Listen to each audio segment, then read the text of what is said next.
Today is our last OBGYN appointment. Babe, this will be the last time I have to come here while you're pregnant. Because I heard a lot of women aren't a big fan of Pitocin, perfectly fine, to each his own. But I was like, I'm gonna get injected. I'm not, no, we're not doing this. The high risk did have a couple concerns, and they want me to address them to the OBGYN. Now we need to do these non-stress tests weekly because they're concerned of the size of the baby, certain proportions, so they want to do this for me, which is perfectly fine. All right, sit her up. She is moving. Shanice says, oh, there you go. There's another button. Pull, push. There's another.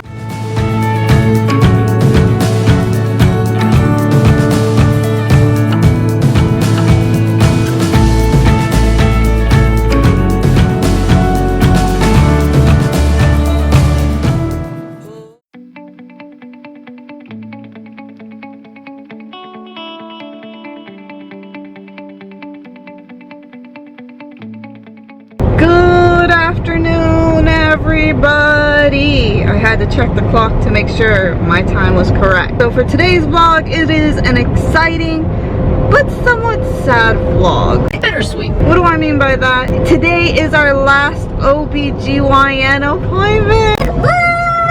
I am excited, but I'm a little sad because like this journey has came to a close. It's almost ending. Well, this part of the journey, there's still like 18 more years left. There's 18. There's a lifelong journey of parenthood right when the pregnancy journey ends. We did already see our high risk, which was a few days ago, and that was our last appointment.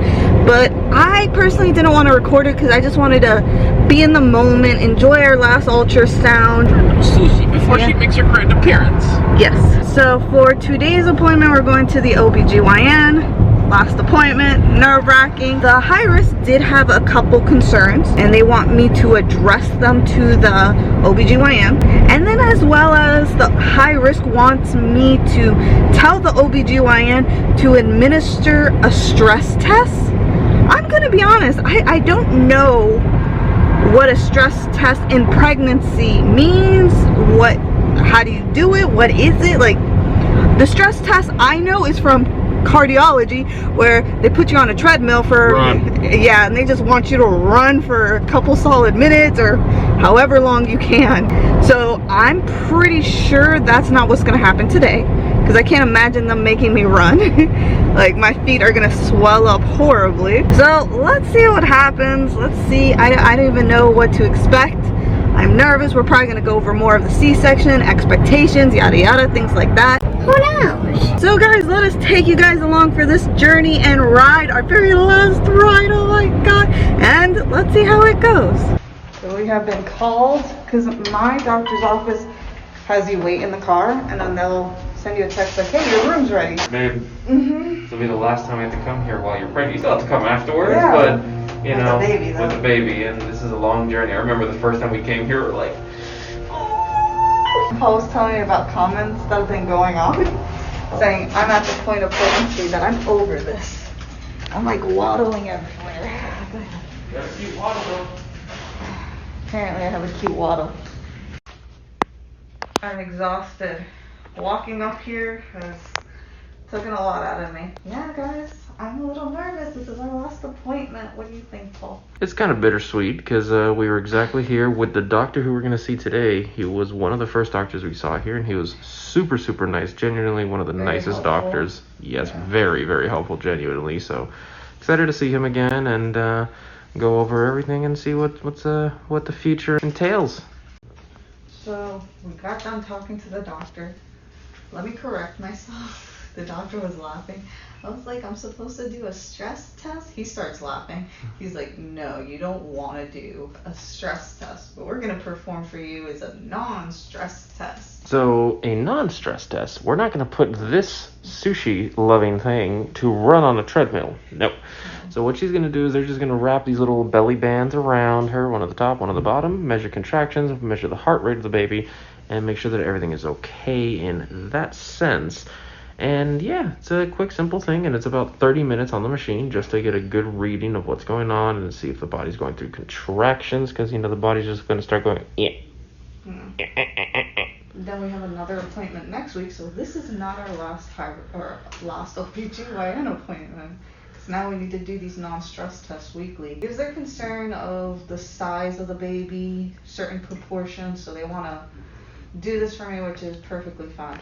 Now, a pregnancy stress test, different than a non-stress test, is when they put Pitocin. Yes, so they kind of induce some contractions to see how your body reacts to the contractions. And he did say that they very, very rarely do that anymore. Yeah, so when he said that, I was like, because I heard a lot of women aren't a big fan of Pitocin, perfectly fine, to each his own. But I was like, I'm going to get injected. No, we're not doing this. Sushi, what do you think? Oh my gosh, Yeah, my little sushi. She's making it hard to breathe. So that's what we're doing. We're waiting for the nurse to take us, and we'll get on that. Alright guys, so we are here in the NST room. Janice is there. Machine's going. Right there, machine's going. Janice has this cool little button thing. So every time she feels a baby move, she gotta click. They're recording the heart rate, making sure Janice goes through any kind of contractions or anything like that. So yeah, this is kind of annoying to have to be here with this machine for 30 minutes. But I think of it like this. It's our little Sushi's heart rate, so I love it.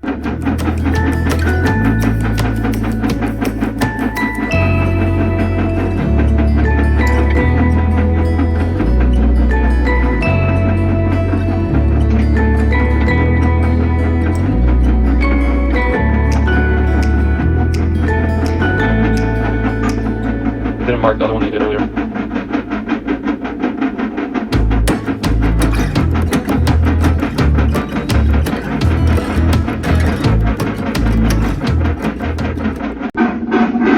Alright, sit rep. She is moving. Janice says, there you go. There's another button. Pull, push. There's another. So the baby for the first few minutes, like when we were in the room over there, she would not stop moving. And for the first like 3 minutes, the baby didn't move at all. They gave Janice some ice water to like drink the ice water. It'll wake the baby up. And I think it has. Okay, so we are back in the car, and today's appointment was a lot, as you guys could see. And yeah, it is not our last OBGYN appointment. We need to go back.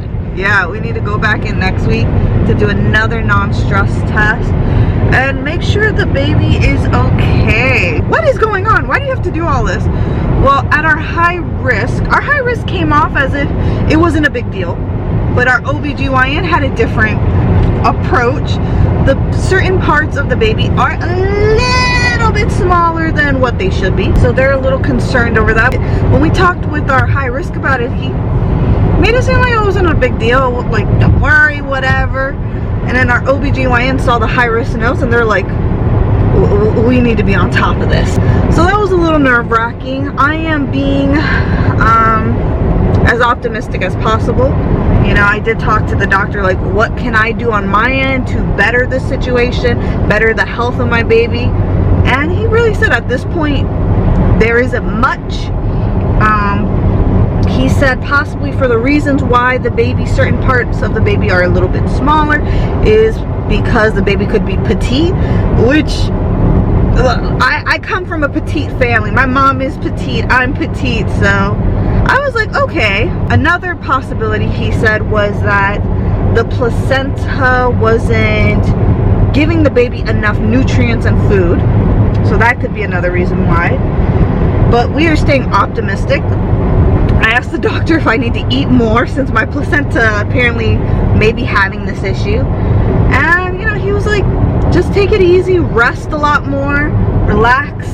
And that's what I'll be doing before my C-section. Now, another possibility that can be the cause of this is that there is a slight area of deviation of accuracy from the ultrasound. Yes. And the doctor did say that, you know, it's still within the realm of being perfectly fine, but it's in the error of the ultrasound. Ultrasound is not pinpoint perfect 100%. You know, there is a little bit of an error. So he said it could just be that. Could just be the baby's a little bit smaller. And, you know, for right now, it's not to a level that's concerning where they're going to be like, hey, the baby needs to come out now. Yeah. You know, because they can speed it up saying, hey, the baby needs to come out at 32, 33, 4, 5, whatever weeks. So that's one thing that the doctor's like, still fine. It's still okay. And just monitor it, make sure it's okay. Since we are right at the end, you know, with a planned C-section that's already early from her due date, there's not much more to do other than wait for the C-section. Like, I don't want the baby out early or just as yet, because now I'm like, okay, she needs to cook a little bit more. Let the turkey cook. So that's where I'm at. And I definitely expressed that to my doctors, and they're like, there's no problem, just take it easy and relax. Now, they did make it a big deal that I need to seriously start counting the baby's movements, because at this phase with what's going on right now, there may be less fetal movement, and they definitely don't want that. So I have to definitely be counting every kick, every turn, every punch, and if I feel like the baby's not moving as much or very little, gotta go straight to the hospital. Go get checked out. And they say that then the average is about 10 kicks every 2 hours, or 10 movements every 2 hours, because at this point, Sushi doesn't really have room to kick. And as you guys did see in the previous clip, somebody called us, somebody from the hospital. We have almost the whole day. So they open at 6:15 in the morning, and then their last appointment is 2 o'clock. The only appointments that are taken are 10 and 12. Like 1 p.m. would be fine. Thank you. It doesn't cost you anything. You just need to take your ID with you. Within about 48 hours, you get an email letting you know the results are ready, and you'll be able to look them up online. Okay. And then separate from that, we will call you next Monday, and we're going to go over all of the instructions and details for Tuesday. Okay, sounds great. Do you have any other questions for me? Nope, that'll be it. Okay. That was super easy. Thank you so much for that. You have a great day. Thank You you very too, much. thank as well. you. Since I am doing a scheduled C-section, I have to go do my first COVID test. I know that sounds weird. Like, a lot of people are like, Janice, you never had one? No, I have been amazing during this pandemic. I haven't had any scares. I've been very responsible. So I've never needed to get tested until now. And I'm just like, I've always seen Paul. How many times have you gotten your COVID test? I think 5. 5? Oh my gosh. Yeah, he's gotten a couple. Because mine have always been for procedures and stuff like that, and they had to repeat because my procedure had to be rescheduled, so I had to go repeat it again. And there was that one time where they did think like, hey, you need to go get COVID tested just in case, and that was a whole ordeal as well. Because he didn't feel good. They thought he could have had it. He did not. I had a fever, I had a slight cough, and I wasn't feeling the best. Like, go get it. Yeah, so Paul is a pro at them now. Like, they suck. He has a spot in his nose that he knows. Like, it says insert for COVID here. So I have not had a COVID test. The lovely lady from the hospital was just like, you need to have one a week before your procedure, which is tomorrow, not a big deal. And yeah, go get that done. And I'm just like, my nose, my poor nose. So I can't wait to take you guys along for that ride, because I know I'm gonna probably be making comments. The last time Paul got his COVID test, their blood came out.